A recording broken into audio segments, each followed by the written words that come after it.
All right, so this year has been tough on pretty much everyone, and I had a lot of plans this year to visit many different parks. But obviously, with the pandemic and everything going on, I had to cancel all that. But I was still able to make it out to Orlando back in January, and I went to obviously Great Adventure, Knoebels, Hershey. But yeah, I didn't do as many parks as I wanted to. I think I only gathered like 9 new credits this year. So that being said, in this video, I want to go over my top 50 coasters that I've been on. But enough chit chatting, let's go.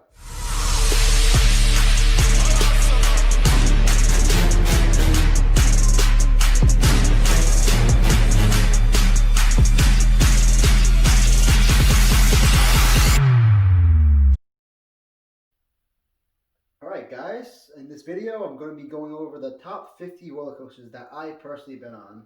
And before I begin, I just wanted to say that this is my own personal opinion, and probably some of you will disagree on my choices. And that's why I'm doing like a little talk over this time instead of playing like music in the background, just so I can tell you guys the reasons why I placed a coaster in this spot and why it's ahead of this other ride or vice versa.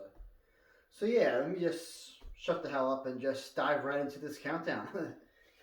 So I have everything on my iPad, and I didn't write a script, so I'm just doing all this off the top of my head, by the way. So yeah, I think next time I'm going to write a script, just so it's more organized, because I hate putting myself on the spot like that. But yeah, so coming in at number 50 is going to be Giffon at Busch Gardens, Williamsburg. Now, Giffon, I love the location. And the dive coasters, so I know a lot of people, they're not the most liked coaster out there, I guess. But I don't mind them. I think they're a lot of fun. But I like another dive coaster, which you'll see later on this list, a little better than Giffon. We're coming in at the 49th spot, and now this is, people are probably going to say, talk shit after this one, but 49 is going to be Candymonium at Hershey Park. And I don't know, it just didn't do much for me. It's probably my least favorite hyper that I've been on. I'm not sure if it was like early in the morning or whatever. The weather was wasn't too cold, but I didn't get much airtime on it, and there's seatbelts on it, so maybe I needed more rides on it. Maybe you needed time to warm up. I don't know. But 48 is going to be Shockwave at Six Flags over Texas. Now, I actually grayed out a little bit on the double loops. And I like how it goes over the go-karts and Torpa the highway there. So that's like the first coaster you see on the highway. It's crazy. And I love the color scheme too. It's pretty sick. So 47 is the other coaster that I mentioned previously that's better than Giffon. And that's going to be Sheikra at Sister Park, Busch Gardens, Tampa. Now I know Giffon has the extra Element loop. But Sheikra, the only reason why I chose that because I like the color scheme a little better and the theming more. That's the only reason why. Same feeling pretty much. The extra loop doesn't really do much for me. So then coming in at the 46th spot is going to be the Mummy at Universal Studios. Now obviously this list isn't going to be based on the most like thrilling coasters out there. I chose the Mummy because the theming is ridiculous and it's by far my favorite ride at Universal Studios. But coming in at the 45th spot is going to be the Great Bear at Hershey Park. Now it's weird, I guess.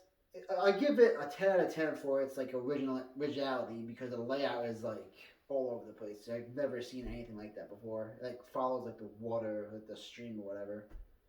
And the first helix going down before the drop is pretty sick, and it's not a bad coaster.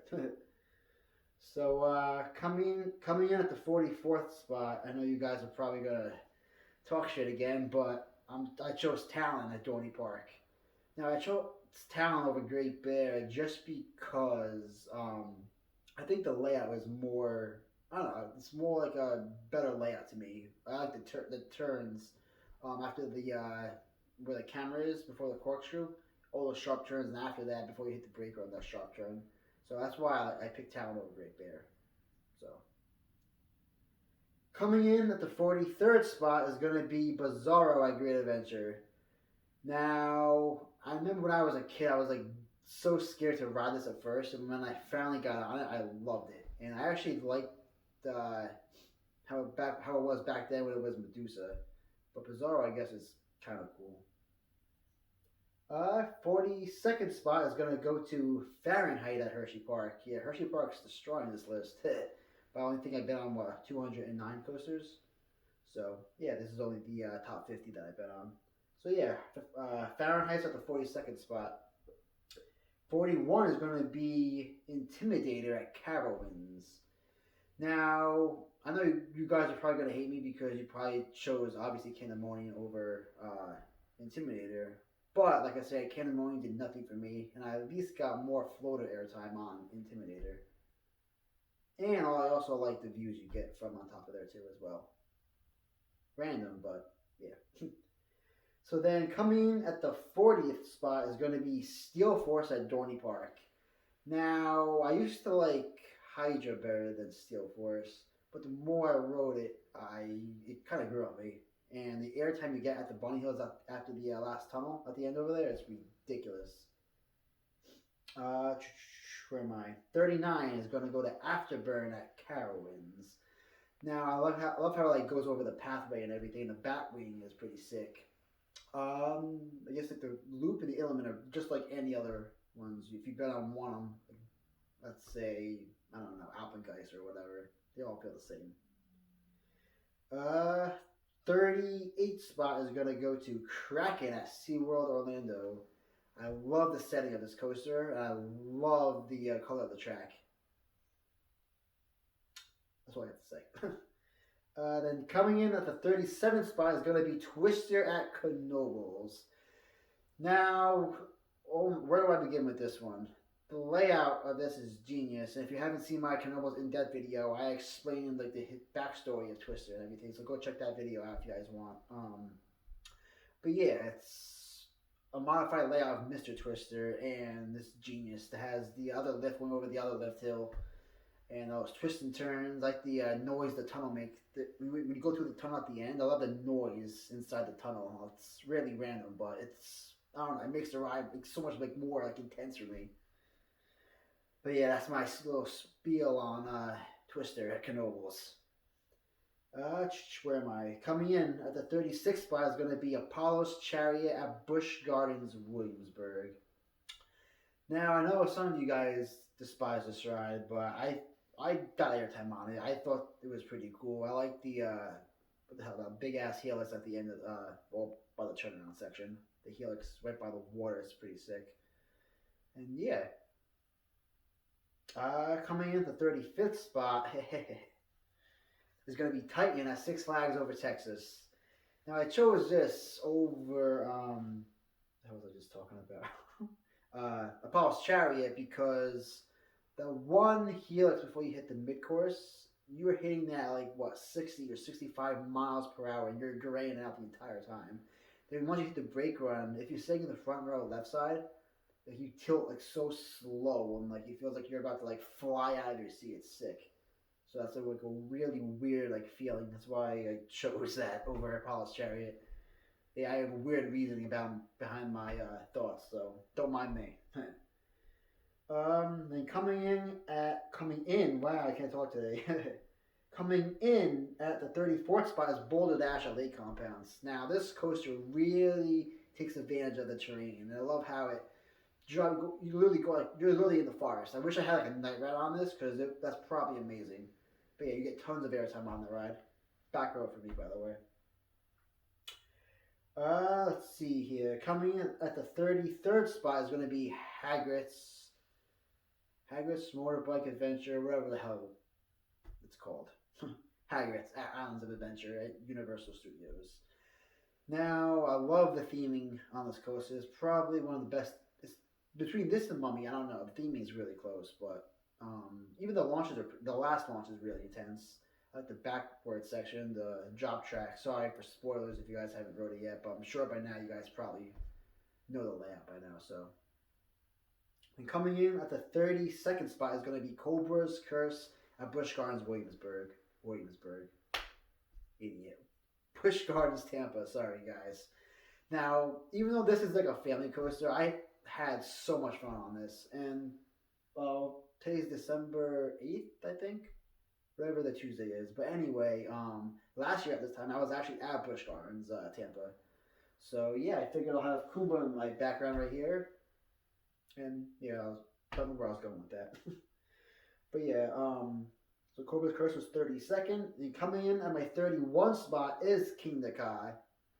Probably the best, well, not the best, well, I guess it's the best launch I've ever been on because it's so friggin' intense. So you actually really feel like you're going 128 miles per hour.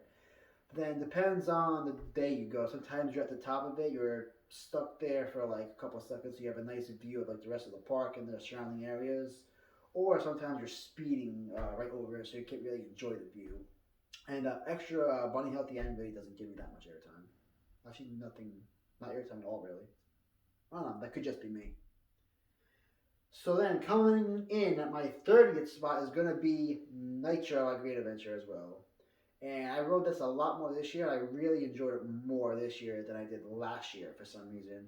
And it's not like eject airtime you get, but you get a lot of floater airtime, and you gray out a little bit on the helix, especially if you don't eat anything. So if you want to gray out, don't eat and ride Nitro. You will gray out on on its helix. Coming in at my 29th spot is Superman Krypton coaster at Six Flags Fiesta Texas, and this is currently my #1 floorless coaster. Now I love the setting, how you dive off like the Corey wall, and I have the Cobra by the water next to Wonder Woman. It's crazy. It's a little rough, but it's not terrible. It's also been 2 years since I rode it, so I would love to get back out to Fiesta Texas again. That was actually one of the parks I wanted to visit this year, but COVID-19 had to up for me, so. But hopefully next year maybe I could make it back out to Fiesta Texas. Coming in at my 28th spot is going to be Tatsu at Six Flags Magic Mountain. Now, this is not my favorite flying coaster, but it's a great ride. You'll find out later on my favorite flying coaster is. But Tatsu's Press Loop is by far one of the most intense moments I ever had on any coaster. My most intense moment is going to be later on this list, which you guys probably already know. But Tatsu is amazing. And coming in at my 27th spot is going to be Shellraiser at the all-new Nickelodeon universe. Now, I only live, well, since I moved, I only live about 40 minutes away from there, so it's not too far, but it's just so freaking expensive. But Shellraiser, that first launch, I did not expect at all. Like, you're literally, like, you're flying. I did not expect that. It was so intense. Then I love how you go through all the banana rolls, all the other loops, and then you actually go up the lift and go down the steepest drop. So that's pretty awesome. Coming in at my 26th spot is going to be Cheetah Hunt at Busch Gardens. I almost did it again. Busch Gardens, Tampa. Now it's not intense. It's a family coaster, but it's long. It's a lot of fun. I like how you zigzag like you're a cheetah or whatever by the rocks down by the water towards like the middle of the ride. And it's a very photogenic coaster. So yeah. Now coming in at my where am I? 25th spot is going to be Tigris and Tempesto at Busch Gardens Williamsburg and Busch Gardens Tampa. These Skyrocket 2 miles are ridiculous. You fly out of your seat. They're very intense. Short, but a lot of fun. And I would not mind at all if they clone this at every single park. Coming in at, where am I? 24 is going to be Storm Runner at Hershey Park. Now, unfortunately, this ride was closed, but this ride is awesome, and I cannot wait to ride it again. Now, coming in at my 23rd spot is going to be the new Texas Giant at Six Flags Over Texas. Now, this is my least favorite RMC, but that does not mean it's a bad ride. First half is a lot of fun. You get a decent amount of airtime, but the last part of it, you kind of die out once you reach the tunnels, so it goes rather slow. So, I don't know, if it was sped up more or whatever, that might have been a little higher on this list, but for that reason, that's why it's there. Now, coming in at 22 is going to be Superman the Ride at Six Flags New England. Now, this hypercoaster is a lot of fun. It's long, and a different kind of, like, it's like a twister. Like, the first part's like a normal, like, hypercoaster layout, and then the end of it's like a twister layout, so it's pretty cool. By the way, I did change my top 25 from last year. So if you guys saw that video, this is going to be a little different. For the most part, it'll kind of be the same, but I did change some coasters around. Where am I? Coming in at 21 is going to be Kumba at Busch Gardens, Tampa. This is very intense. For its age, it still rides very well. A little rough still, but it runs very well. It's very intense and very photogenic. Great night ride as well, by the way. Now coming in at the 20th spot is going to be my favorite flying coaster, which is Manta at Seaworld, Orlando. Now, obviously the press loops are obviously intense, and I also love the flybys by like the waterfalls by the water towards the end, which is pretty cool. That's probably why it shows it over Tatsu. Because when it comes to, I don't know, when I judge roller coasters, yeah, the main part, I mainly judge it on like the ride. I enjoy how intense it is, inversions, launch, whatever it is, what elements I like and everything. But I also add a little bit of theming. If it has some theming, it scores some bonus points. So I do judge a coaster on theming as well. Not as much, but it does play a factor in it. Where am I? Coming in at 19 is Mako at SeaWorld Orlando. Now, I used to like Manta better than Mako, but after my previous ride on it last January, oh my god, I actually got ejector. It's my second hypercoaster that I ever got ejector on. And you'll find my favorite hypercoaster later on, but yeah, Mako is fun. I love the how it's by the water over there. It makes some amazing shots. Next time I go, mark my words, I'm going to walk on the highway over there and take some off-ride shots from over there. So be prepared for that video whenever I return to Orlando. Not sure when that's going to be, but hopefully next year so I can ride a Velocicoaster. Now coming in at 18 is going to be Full Throttle at Six Flags Magic Mountain. Now I love the first loop. You get so much hang time. It's crazy. It's probably the most hang time I ever had on any coaster. And I love how you stop and go through and you launch backwards and launch again and you go over the loop. But it's a lot of fun. I just wish it was a little longer. You get something else once you go over the loop. It seems like I don't know, it's like missing something. But I put it where it is because it's a great ride. Coming in at 17 is going to be Intimidator 305 at King's Dominion. Now, I didn't black out, but I was very close to it. Obviously, up by the first turn. Yeah, it's a very intense coaster. It's more like a twisted layout as well. It's like a different kind of layout than like your usual like Giga coaster, I guess. But yeah, it's a lot of fun. Now, coming in at 16, and I will explain why this coaster is here. I know some of you guys are probably going to hate me for this. But 16 is going to be going to El Toro. Now, I think just because Great Adventure is my home park, I've been on El Toro, I couldn't even tell you how many times, definitely over 500 times. So that could be a reason why it's a little higher on my list, why it's not like in my top like 10 at least, but I don't know, just because I probably go on it so many times. But by the way, when I say higher or lower, it's a little confusing because higher means like it could be like 49 or higher could be like higher, like could be like my top 5, so it could be a little confusing. So then coming in at 15 is going to be Montu at Busch Gardens, Tampa. Now this is my favorite inverted coaster, and back row and the Batwing is incredible. You get friggin' whipped. It's one of the most intense moments I ever had on any coaster. And I love how you go through like these underground ruins or whatever, those Egyptian themed ruins or whatever the hell they're called. That's really cool. And now coming on to, where are we? 14. Number 14 is going to be Sky Rush at Hershey Park.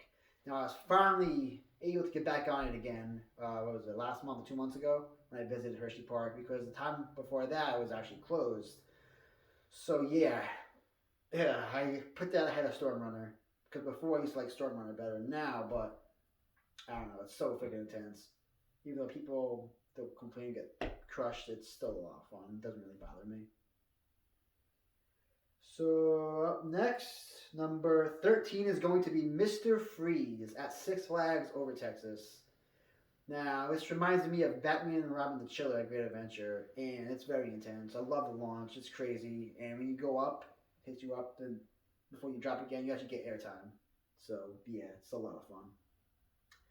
Now, coming in at number 12 is going to be the Incredible Hulk coaster at Islands of Adventure. Now, I know it's not the most intense coaster, but the first part of the Hulk, from the launch up to probably the other vertical loop, it's crazy. That's not. If it was just that and like a couple more like crazy elements, I'd put that even higher. But just looking at it is incredible. Night rides are incredible. The inversions by the Cobra, but like I said, this is another thing where theming kind of takes effect, and like the location of the ride. It's just so beautiful, and I love how they use like the audio in the back. It gets you so pumped up. And ever since I was a kid, I was like dying to ride it. And when I finally went on, I was like in tears. It was a lot of fun. Coming on to number 11 now, we have Wonder Woman Golden Lasso Coaster at Six Flags Fiesta, Texas.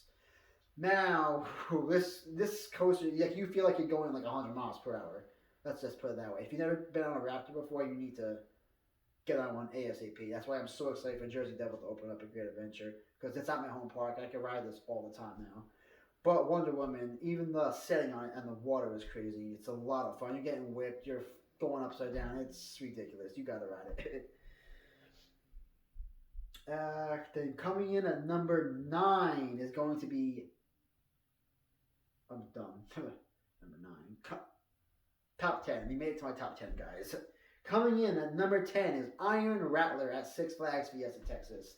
Now, I like this a little better than Wonder Woman for one reason, because it uses the wall to its advantage. I like how it dives off the wall. If it didn't have that element, I probably would choose Wonder Woman over Iron Rattler. But you do get... It was like... Where am I going with this? It was my first RMC that I ever been on. And you do get airtime on it. Even when you're on top of the wall of turns, even though you're going up like the turns like slow, it's still like a crazy fun sensation. So then, where am I? Coming in at number 9 is going to be Phoenix at Knoebels. Now this coaster only has buzz bars, and you're literally flying out of your seat. Ride it. Then you'll know exactly what I'm talking about. That's why it's my favorite wooden coaster I've ever been on. And I never rode anything like that. I'm literally like smiling and screaming the entire time I'm on it. It's a lot of fun. And I got on it, last year, 42 times in 2 days? Was that? Yeah, 2 days. So hopefully I can beat that record next year. Next up, we got my favorite hyper coaster, Goliath, at Six Flags over Georgia. Now, I love how it leaves the park. I love how it has like the helix midway, gray out there. I love the bunny hills at the end, and the last bunny hill, you're actually getting ejector airtime. So that's another one I mentioned before, how Mako had the ejector. This is another hypercoaster that has ejector, and it's a little better than Mako's, I would have to say. So yeah, that's why I like it a little better than Mako. Next up, we have Twisted Cyclone at Six Flags over Georgia. Now, it's a short RMC, but you get great airtime on it, and it takes all the elements so well. And yeah, the wave turn is the first of its kind I've ever been on, and I loved it. Next up, number 6, we had Twisted Colossus at Six Flags Magic Mountain. Now, I know it's a Mobius loop. The second chain lift kind of kills the momentum. But when you actually are going through the ride, it's still a lot of fun. You're still getting plenty of airtime. I love the hang time you get on the one barrel inversion, whatever the hell it's called. I can't think of it at the moment. I'm tired, guys. When you're hanging there. It's actually in my intro video. Yeah. But yeah, it's a long ride. Next up, number 5, we have X2. Now, this is probably the craziest, most intense coaster I've ever been on, because you literally have no idea where you're going. Like, the seats don't even go with the track. It's crazy. And I've never been on anything like that before. And that was actually probably my number 1 bucket list coaster. So I finally checked it off my bucket list. Now, coming in at number 4 is Twisted Timbers at King's Dominion. Now, when you first drop down the first barrel drop, it doesn't do too much for me, but those 3 bunny hills in a row, you're flying out of your seat. You get so much ejector airtime, it's crazy. And yeah, it's a lot of fun. Now, number 3, we made it to the top 3. And this is where, I changed this coaster to the one before, around from last year's video. But number 3 is the one, the only Fury 325. Now, after really thinking about it, this coaster, the speed on this is crazy. You're going 95 miles per hour. The layout is genius. You go right under and over the park entrance. It's crazy. I love it. Great park to get videos from, obviously, because if you see my Caravan's videos, if you haven't checked that out, great 2 days I spent at the park. But yeah, Fury comes in at number 3. Now, the next coaster, you guys are probably going to hate me for this again, but hear me out. Number 2 is going to be Copperhead Strike at Carowinds. Now, I like this better than Fury because I'm sure some of you guys probably get some too, but I got a lot of ejected airtime on it. I love the launch. Well, the launch is intense, but I like how it does launch you. You get a lot of hang time on the inversions and the twists and turns, and it's pretty much an ejector airtime machine. That's why I prefer that over Fury, because Fury I didn't get ejected airtime, you get mainly floater airtime. But Copperhead, you're getting ejected. It's a lot of fun. And now, coming in at my number 1, I'm sure you guys probably already know, is going to be Wicked Cyclone at Six Flags New England. Now, you get tons of ejector on this ride, let me tell you. And the twist turn, what the hell it's called, that one element towards the end before the last barrel roll, we were going to the right and the left right away. I never experienced anything like that before. It's crazy. And yeah, I wish Six Flags New England was open this year so I could have rode it again, but hopefully next year. But yeah, that's my top 50 favorite coasters I've been on. Let me know what you guys think. I know some of you guys are going to disagree, but this is all in fun and games. And I wish I could make like a better video of like what I did for this year, but I didn't visit too many parks, so I'll leave it at that. But yeah, hopefully next year's a better year. Thanks for watching, and I'll catch you guys next video. Peace out.